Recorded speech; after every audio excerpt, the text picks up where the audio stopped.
India ने कहा है कर लो जो करना है। कर लो जो करना है आपने, बिकॉज आई थिंक सो कि जो तीसरी चौथी बड़ी इकोनॉमी हो और जिसके मुल्क के अंदर खुद 1.5 बिलियन की आबादी हो। बिलियन बैरल की कंजम्पशन है पर डे की इंडिया की।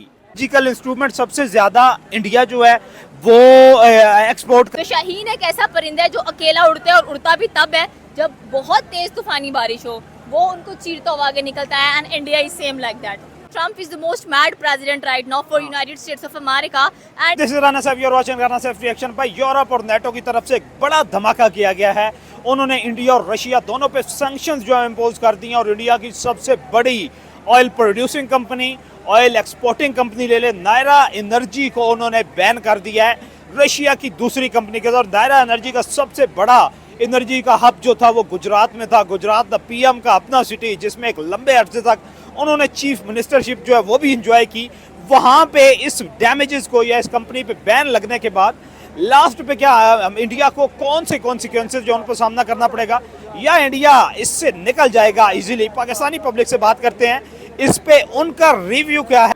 अस्सलाम वालेकुम। वालेकुम अस्सलाम। सिद्रा, क्या हाल है आपके? ठीक ठाक, आप सुनाए?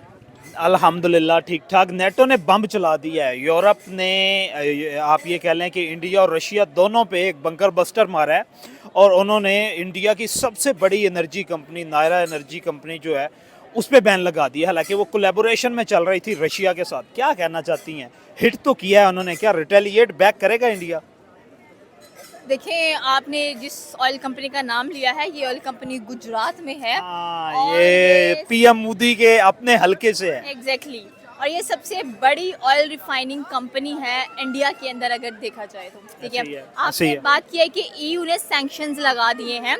32 कंट्रीज आती हैं यूरोपियन यूनियन से अगर हम लोग बात करें तो।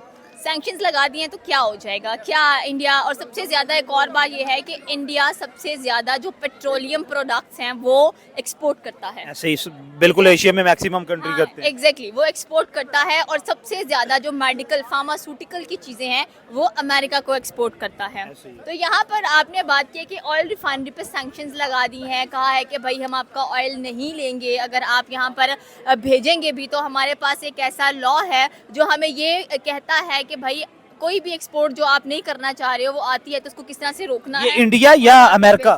ये देखिए आप, ये ईयू ने कहा है इंडिया अच्छा, को। ठीक है, But ठीक। और जिसके मुल्क के अंदर खुद लोग इतने पेट्रोलियम वाली चीज़ों को इस्तेमाल करने वाली कह लें कि एक चीज़ नज़र आ रही है, उसके बिहाफ पर अगर इंडिया को वो कह रहे हैं कि भाई सैंक्शंस लगा दिए, ये कर दिया वो कर दिया है, और वैसे भी कहते हैं ना कि लेकिन इतनी दुश्मन बड़ी ऑयल कंजम्पशन आप 50 और ये इसमें से वो 30% जो आप ये कह लें कि इंपोर्ट कर रहा है वो रशिया से कर रहा है। अगर वो यही रशिया पे और इंडिया दोनों पे सैंक्शंस लग जाती हैं और इन पेट्रोलियम प्रोडक्ट पे चलने वाली चीज़ों पे भी लगेगी, आगे वो एक्सपोर्ट करेंगे उस पे भी इंडिया के लगेगी। अंदर सबसे ज्यादा कह लें कि ये जो चीजें हैं, एक तो डिफेंस सिस्टम बना, एक तो डिफेंस तो सबसे बड़ी कंजम्पशन है पाकिस्तान इंडिया में। एग्जैक्टली और दूसरा ये है कि इलेक्ट्रिकली व्हीकल्स बहुत ज्यादा कह लें कि जो इंडस्ट्री है उनकी वो इस्तेमाल करती है यहाँ से, अगर ऑयल की हम लोग बात करें।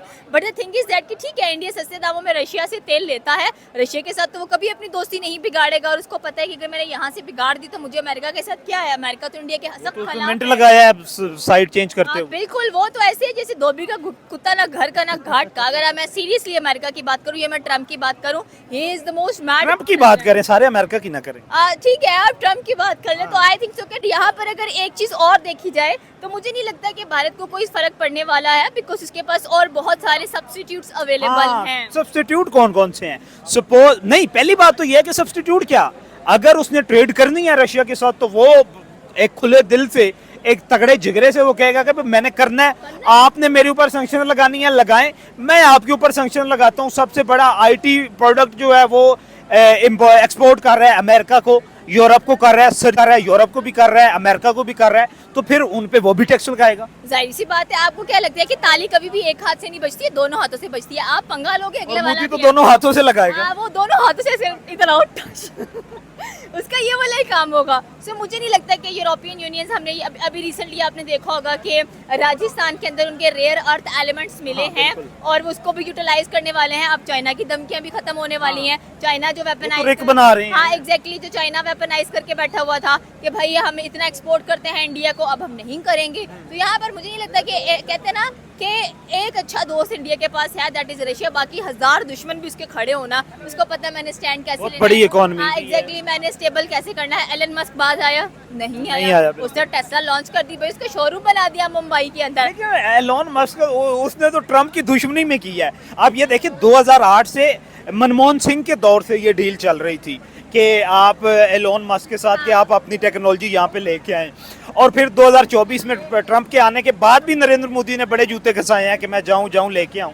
लेकिन अचानक जब से उसने अमेरिकन वो डेमोक्रेटिक पार्टी बनाई और उसके फौरन बाद टेस्ला आ गया, ये तो मेरे ख्याल में कैच मिला है उसकी डोनाल्ड ट्रम्प की मुखालफत में, इसलिए एलोन मस्क लेके आया। या अमेरिका की या ये इंडिया की सक्सेस है, ये डिप्लोमेटिक सक्सेस। देखिए वो कहते हैं ना कि एक बंदा हो जिसका कुब निकला और वो सीधा ना आ रहा हो, तो आप उसको टांग मारो एट द राइट मोमेंट, उसका कुब भी सीधा हो जाता है। तो इंडिया के साथ बिल्कुल यही हुआ है। इतनी कोशिशें की नरेंद्र मोदी ने, बट एटलीस्ट ट्रम्प ने खुद ही मौका दे दिया कि भाई जाओ, तुम मेरी तरफ से फ्री हो और जा करना तुम इंडिया में बैठो, वहाँ की इकोनॉमी बूस्ट करो, वहाँ के लोगों को हेल्प आउट करो, ये सारा कुछ। उसने तो आईफोन को भी बोला था उठाओ इंडस्ट्रीज यहाँ से लेके जाओ। वापिस आओ। उन्होंने कहा कि sorry, there is a big market, वो बड़ी मछली है, हम उसको नहीं छोड़ सकते हैं। और लेबर सस्ती है और लेबर अमेरिका के एग्जैक्टली। आप ये चीजें देखें ना कि जहाँ पर आपको बेनिफिट है वो कौन है, वो इंडिया है। इंडिया, वो बिल्कुल।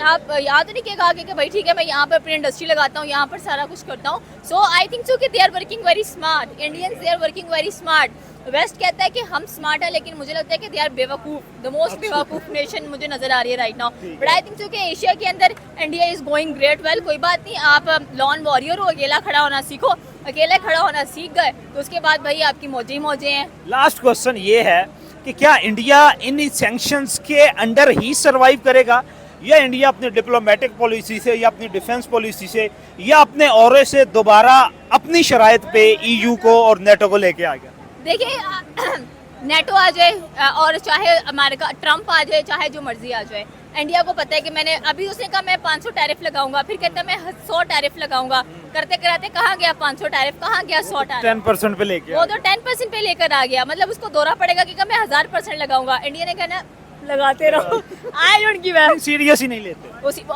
आपको लगता है ट्रम्प को सीरियस लेना चाहिए? नहीं लेना कोई भी चाहिए। सीरियस नहीं लेगा। आई थिंक सो कि जिन लोगों के जो वो कहते हैं ना कि तू शाहीन है बसेरा कर पहाड़ों की चट्टानों पर, नहीं तेरा नशेमन, आगे मुझे नहीं आता, but the first line was दूसरे गुंबद पे। एग्जैक्टली। इकबाल ने जो पहली लाइन बोली है कि तू शाहीन है। ये थी पाकिस्तानी पब्लिक की राय कि यूरोप और नेटो के टैक्स लगाने से, सैंक्शन लगाने से इंडिया पे कोई फर्क नहीं पड़ेगा।